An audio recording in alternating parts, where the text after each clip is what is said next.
Hi, I'm Nikki Ferris. Getting your driver's license is one of the most important and exciting days of your life.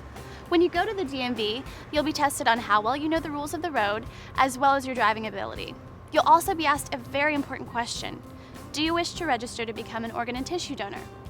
The reason you're asked this question is because right now thousands of people are waiting for a life-saving transplant. That's when an organ is recovered from one person's body and transplanted into another. But that can only happen when you say yes to organ donation. Because lives hang in the balance, the state of California has made it easy for residents of driving age to register to become an organ donor after they pass away. Millions of Californians have already signed up. Whether or not you choose to join them will affect your family and may even save someone's life. Someone like Sarah Donay. Beautiful, beautiful, beautiful. Perfect. Oh, I love it, I love it, I love it. I was born with a fatal liver disease called biliary atresia, and the only cure for that is a liver transplant. So at 21 months, I received my first liver. Around a year later, when I was 3, I received another liver, but I've had this one over 17 years. It's been doing great. If Sarah had not had a liver transplant, she would not have made it to the age 2. An organ donor and his family saved Sarah's life. And I thank them every day. I've been modeling for 2 years now. It's coming along really great. I have been in 3 runway shows so far. You know, I live every day to the limit. When I got my ID at the DMV, they asked me, do you want to be an organ donor? No questions asked, I said yes. Of course I do. I'd like to change someone's lives like they changed mine. You can sign up at the age of 13, but until you turn 18, the decision is ultimately up to your parents. Registering just helps them confirm your decision. Also, you don't have to wait until you get your driver's license to sign up.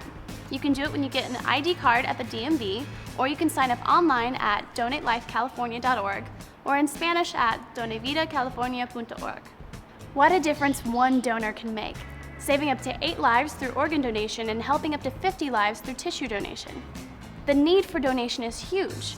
Over 100,000 people nationwide and tens of thousands of people in California alone are waiting for a life-saving transplant. I'm here with Philip Jones. Philip was once on dialysis and knows the importance of organ donation. So can you tell me, what is dialysis? Dialysis is a backup for your kidneys. You know, your kidneys aren't able to function as well as they should. So dialysis basically backs up what your kidneys can't do. They put a tube basically in your stomach around your bladder and your kidneys. It filters your blood and then it comes back out into a bag. I had to do mine for 9 hours. I didn't want to do dialysis. I wanted to continue my life and be able to stay out later and stuff like that. But then I realized it's your health, it's your life, and you want to live as long as you can to be able to do things that you've always wanted to do. So how has your quality of life improved after receiving your new organ? It's improved a lot. I was 17 when I had my transplant, and I felt great. I felt so relieved after the fact that I had it, because honestly, to myself, I was thinking in my head, like, if I didn't get it soon, I wasn't really going to be here that much longer, because my doctors kept saying, you know, your kidney function is going down, they're still going down, they're going down, they're going down. I mean, people don't realize until they see it how much it helps somebody's life after having a transplant. But for some people waiting for a heart, liver, or lungs, they don't have the option of a machine to keep them alive. Only organ donation can save them. It's not an easy process to understand, so I've come to meet with transplant surgeon Dr. Irvin Ruziks in order to find out more about organ donation and transplantation.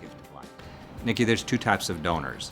The most common type is the deceased donor, which means that somebody has died and have volunteered to donate their organs to help save the life of somebody in need.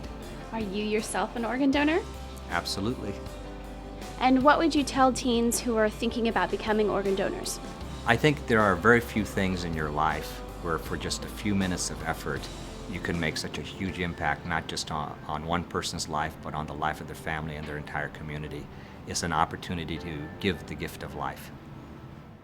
It doesn't take much to be affected by organ and tissue donation. Normal teenagers like Janine Macarag can have a need overnight.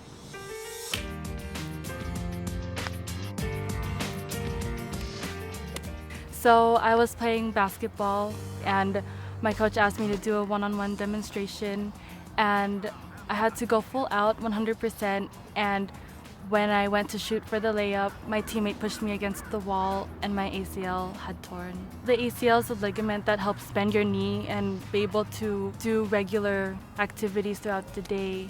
The simple things, I just couldn't do it anymore. Like, the pain really had a big impact on me, and the injury had a big impact on me. Someone was able to donate a ligament to me, and I realized how important it was to me. And especially because I don't know who the donor was, it just makes me that much more grateful for it. So when it comes to registering as a donor, it really is a matter of life or death, but most importantly, life. If you decide not to register, that's okay. It's a personal choice. But if something tragic does happen to you, the decision to donate does not go away. It becomes the responsibility of your family, and the circumstances under which they have to make that decision could not be more difficult.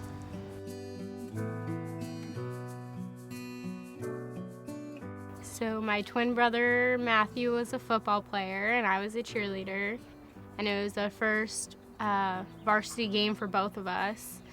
And Matthew was on the field. He went to go block somebody when they hit. Something went wrong and Matthew got hurt. When the doctors came to us and told us that Matthew had brain death, we didn't really know what it was. In essence, we have a situation where there's absolutely no blood flow into the brain. It is not a coma. It's not a permanent vegetative state. It's death. And things that can cause brain death are severe injuries to the head where the brain would swell and there's no room inside the skull, or a severe stroke. So they told us that if you donate Matt's organs, he probably will be a hero one day. And I told a lot of people that my son's a hero right now because he saved 4 lives. It's hard for high school students to grasp the fact that something might happen to them or one of their loved ones. Usually they're stubborn like we were, and they don't think about an accident can happen, and so you should register to be an organ donor. For the family of Matthew Zaragoza, the fact that he and his brothers and sisters learned about organ donation in school made his parents' decision to donate much easier when Matthew passed away. The state of California has made it easy for residents of driving age to register to become an organ donor after they pass away. You can sign up online at donatelifecalifornia.org. It only takes a few minutes and is completely confidential. When you go to the DMV to get your driver's license, remember to answer the question, do you wish to register to become an organ and tissue donor? If you do, check yes to organ and tissue donation. When you receive your license, the pink donor dot will be right next to your photo, indicating that you are on Donate Life California's donor registry. And because you made this decision for yourself and for your family, you just might save someone's life.